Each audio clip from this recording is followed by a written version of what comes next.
Yes, good. 5, 4, 3, 2, 1, go. The game. He was here through the last camp when Hamzat went to his first title. It was an insane camp, and the guy was pushing it every day, and you saw the level of wrestling, and you saw what they were working on, and then you saw that wrestling against DDP. Listen, the internet loves to say glazing, they love to say I love to talk, but facts are facts. If you're going to be a dominant world champion and you're going to hold a guy down like DDP for that long with that much dominance, it shows your level of athleticism, but also shows your game plan. And if people can't throw you off the game plan and you get a title, whose fault is it? Not mine. Like Khabib, you know what's coming, you just can't stop it. You can't do nothing about it. That's what all the greatest in the world have. Jordan Burroughs, you know he's going to double leg you. It's not if. But you can't stop it. David Taylor, Bo you know the ankle picks coming. You know Kyle Snyder. You know the rules. You know like if you don't know wrestling, don't talk to me. But listen, I just learned about wrestling when Hamzat showed up. So hey, Pat Downey's going to be here for the next 6 weeks. You know we're going to get the intel from this guy, another American who speaks fluent English. That's already a plus. Like when you're doing this type of behind-the-scenes show and you got 30 Chechens and no one speak a lick of English, it's great to have one guy that could throw in a few one-liners. I'm the lone American. Bear, I need bigger shorts. Bear, Bob. bigger shorts than Bob. Crazy Bob, your coach? Bob. Punching bag, dog. Oh my God. Okay, so Luke Rockhold has a punching bag at his house here in Newport Coast. Since the guy's so rich, he bought a house that overlooks the water, and he dressed up a punching bag and named it Bob, and then put it in the group chat with the entire team. He sent everybody over the world. Now you don't know where your keys are. Okay, great. And he showed up to practice. Now, did he bring his gear? No. Is he ready to train? No. But he showed up to practice, and that's all that matters. Oh, man. What's up, boys? All good? All good? I know, I just watched. You know, you got the boys here. Good? Okay. Yeah, man, we keep trying to put that. Yeah.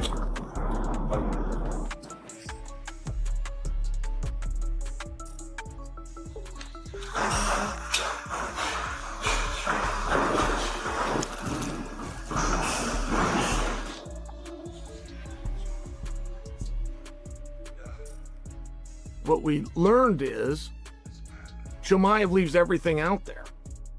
He's tired at the end of every fight because he gives everything. And if he's got to give that for 25 minutes or he's got to give that for 15, either way, he's going to empty the tank.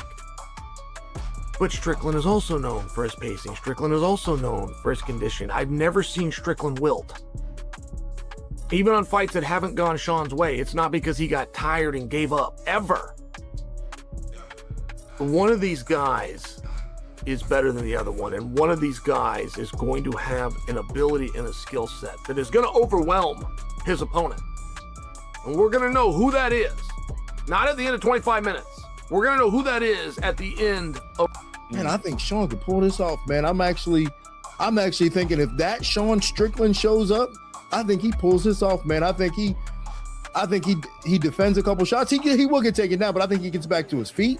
And then if he can get his jab going, his jab and those teep kicks going, because what Sean does well naturally is already a good defense towards a guy like Hamzat. Mm-hmm. And it's not like he's got to do anything different. Just what he does good naturally is already a good start for beating a guy like Hamzat. So him adding on to that, I think, man, if the guy who fought Fluffy shows up, he beats.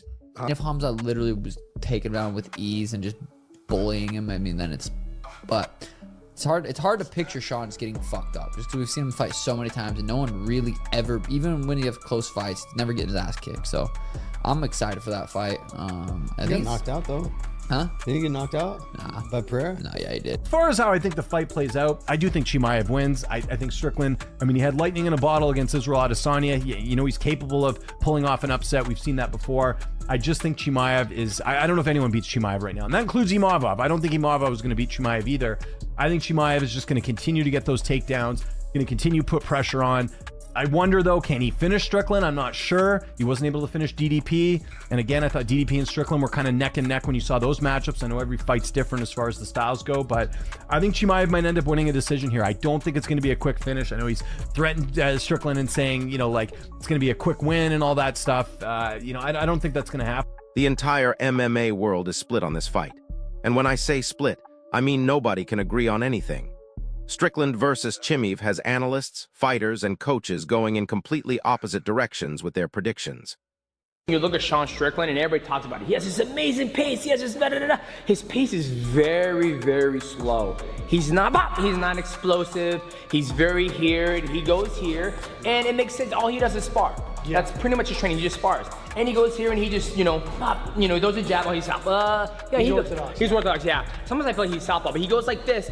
He throws that jab and then if you come forward, he stays nice and here, and then he'll, throw his jab and move. But that's all he's gonna do.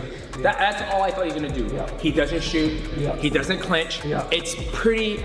Some experts are looking at Chimaev's wrestling and saying it's over before it starts. Others are watching Strickland's style and thinking he can drag this into a completely different kind of war. The takes are absolutely all over the place. Jab and push kick is what he's going to throw. He's a volume guy. He's not going to knock you out. I'm hoping, I'm imagining he is, but Khamzat's really trained to counter that jab. Yep. And what Strickland does do a good job of, which is not the, I wouldn't do it, but what he does is he parries a lot. He uses his arms really well. Out here, yes. Right, but I want him to, like for me, if I was fighting him, I would set those traps up. I want him to start doing that. You've seen Pereira do it, right? Yeah. Like Pereira was like jabbing the chest, getting under, jabbing chest, and you're getting him. Here's what the people who actually live and breathe this sport are saying. And trust me, their insights are going to change how you see this entire matchup. And the one thing about that is, like, when you just broke down, it's very basic, right? You can fight Sean Strickland and keep it as a sparring match. Because nothing's gonna go above that. He's not gonna switch stance or do something that's gonna like ramp. It's a tempo. He gets in the car, he puts it in second gear, third gear, and just sits there on cruise control. That's all it is, right? So if Khamzat goes out there and keeps his base and does what he does and it just moves, like right there, like right you go here, you step this way. Only thing you have to watch about, like, he's in this position right here. He can do a spinning back elbow, boom, which is very possible people do, or he has to get his shit together, and he comes back in front. He has to get his shit together and turn it facing, right? And so he does that. All Khamzat has to do is stay here, and then boom! And that's what Khamzat's so good at, is Khamzat comes out and he moves, and he's here, and he's...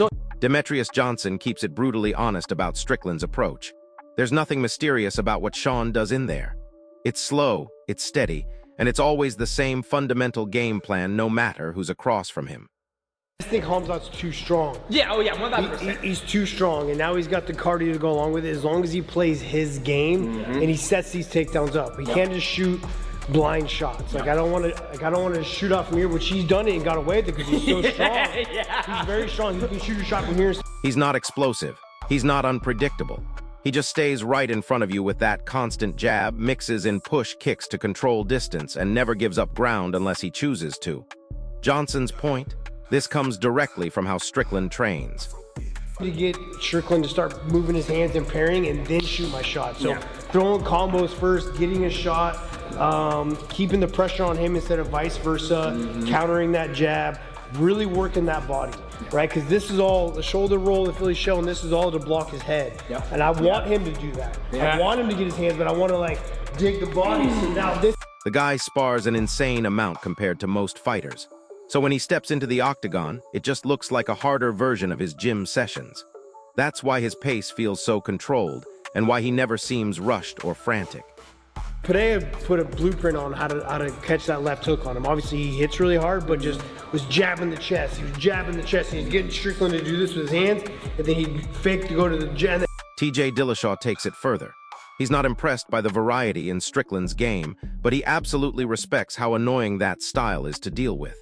If you stand there in a traditional boxing stance, you're eating that jab and push kick all night long.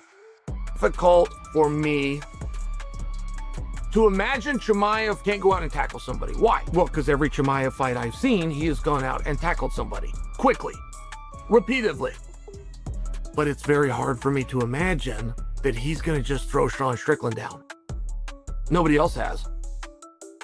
Kamaru Usman didn't. Just for example of great wrestlers. I have seen Sean in the practice room. Just for example, in practice room stories are very, very relevant. Like you'll see a different side of a guy in a practice room. When a guy goes into a fight, he's gonna go with plan A. And he will never go to plan B, ever, unless plan A doesn't work. You know a guy like Khabib where people go, well, he's a one-dimensional fighter. Well, he was one-dimensional because that dimension always worked. In the practice room, Khabib can punch and he can kick and he can fight off his back. He can do all sorts of things. But you've never seen them because he was so dominant in fighting, just for an example. So practice room is very relevant. I've never in the practice room seen somebody go throw Sean Strickland down and keep him there.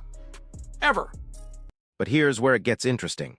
TJ notices something crucial about Strickland's defense. He uses his hands to parry punches the same way every single time. That's where the openings are, but only if you're smart enough to set them up properly. St. Pierre did not believe that he could beat Matt Hughes. George goes out there and dominates Matt Hughes, but just I'm not on his level and found a way. He just found a way to make sure Matt won and then goes, give me a rematch. Now the mask is off. Now I know. Now I believe in himself. And it was a very one-sided affair, but this is a real thing when you can feel a guy. And I'm just sharing with you, like, whoever wins that first round, I don't know that it's as simple as can Sean stop the takedown. I think that Sean is a better kickboxer. I think that he's a meaningfully better kickboxer. I watched Sean for 25 minutes out kickbox Israel Adesanya, who is a decorated, pure kickboxer. Now here's where Chimeev comes into play. Demetrius Johnson thinks the entire fight depends on whether Chimeev lets it turn into that slow, controlled pace Strickland wants. If it becomes a long sparring match, that heavily favors Strickland. Options. Sean does have great wrestling takedown defense, and also he's got great shots to the body, and he's very awkward to fight. Good cardio too. Yeah, I think honestly, you know, if you were to ask me before the Fluffy fight, yeah, I would have said there's no way. I think Sean's great, but you know, he's just going to be another victim for Khamzat. But after watching him fight Fluffy up close and personal, again, cage side, man, I think Sean could pull this off, man. I'm actually thinking if that Sean Strickland shows up, I think he pulls this off, man. I think he defends a couple shots. He will get taken down, but I think he gets back to his feet.